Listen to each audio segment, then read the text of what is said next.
Today I got a tip for you. It's going to help you with your spin serve. Actually, there's two tips in here, and I don't want you to get caught too much up in the technical side of this, but more or less try to feel what you're doing. That's going to help you with your spin serve, or what some people call your slice serve. Now, a lot of times people want more spin on their serve, but they have a forehand grip, and so they're hitting straight. Oftentimes I notice this, when they come up to the line, if you can hear me from the work in the background, they come up to the line, I notice this. They'll start with their hands like this, straight on like that. And then when they bring the racket back, you see what happens. They come up like this. Even when they get the continental grip, they start out like this, and they lead to an open hand position, which makes it like a patty cake serve, which also can limit the amount of power they get.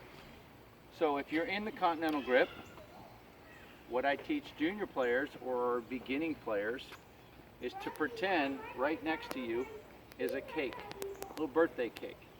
And I want them to feel like they're cutting through the cake to start with.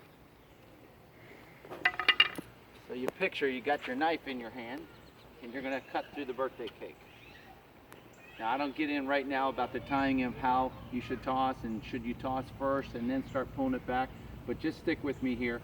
Actually, I want you to make the feeling that you're cutting through the cake with the knife. All right? Now, what happens is, after they bring it back with the continental grip, they will actually come into the ball straight like this and feel like they can't get anything on the serve.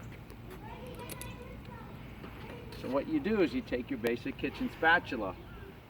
After you cut through the cake and you realize that you'd be hitting like this, you wouldn't hit the ball very well with just the edge of the spatula, so what you have to learn to do is pronate the forearm.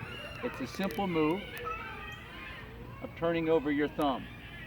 So if you took your thumb and just turned this way, and then let your arm rotate, that's pronation. So if I was going to hit the ball with this spatula, I wouldn't be hitting it on the edge, I'd be turning it over. So I'm here and turning it over like that. Then you transition back to your racket.